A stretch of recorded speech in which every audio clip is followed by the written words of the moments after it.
The Last of Us Part 2 seems to be destined to become the last Jedi of the gaming world, a game that is the most talked about of its decade and the subject of constant debate. Having played it twice now, I feel like it isn't really worthy of most of its praise and criticisms. It's a lopsided game that'll more than likely be well loved by most, as soon as the nostalgia goggles kick in and the people who despise it forget about it. I myself rather enjoyed it, but didn't find the gameplay or narrative to be stellar, due to some rather blunt storytelling and an insane amount of tired gaming tropes. I understand why a lot of people hated the narrative, as they felt emotionally attached to the characters of the first game and expected to see them get a more dignified ending to their arcs. I'm not a huge fan of Naughty Dog's work. The only game they made that I kinda liked was the first Last of Us, and that was just because of its story, as its gameplay was too simplistic to have any meaningful replay value for me. I found myself waiting for the gameplay sections to end to get to the cutscenes. For most people, that's the appeal of Naughty Dog games. They lean heavy on the narrative, only to lack in the gameplay department. The biggest issue with their latest game's narrative isn't the fact that Joel gets killed in the opening section of it. It's how obvious and emotionally manipulative the whole thing is. There isn't anything inherently bad about manipulating your audience's emotions, as that's the point of storytelling. Directors do this with shots and how they're framed, and authors do this with their word choice. It only becomes a problem when how you're manipulating your audience is extremely obvious to said audience. Even that can be done well, as not being subtle can be the point of your piece,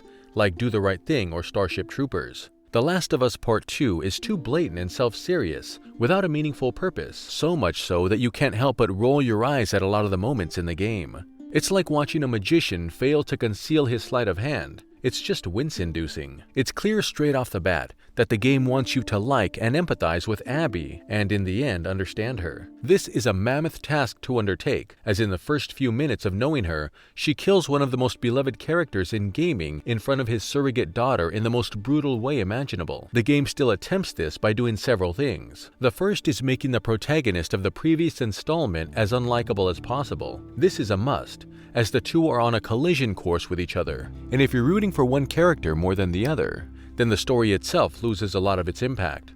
This game does what few do, and actually uses the medium's strengths and tools to further its story goals. It's obvious that it doesn't want you to enjoy your time playing as the former protagonist. Ellie's gameplay sections are by far the most uninteresting and flatly designed of the two. Her sections are littered with tutorials and filler. Her weapons and combat sections, when compared to Abby's, are lackluster and devoid of any meaningful joy. Her enemies are also given more character development. Ellie kills actual characters and not just nameless drones. She also has to frequently kill dogs, which people tend to not like to see being killed, even if it's just in a video game. The story also requires Ellie to do downright ugly things, such as kill a pregnant woman, torture someone, have a falling out with Joel, and take shots at him while he's just trying to reconnect with her. Compare that with Abby. She spares Ellie twice, has better level design, better weapons, and better set pieces.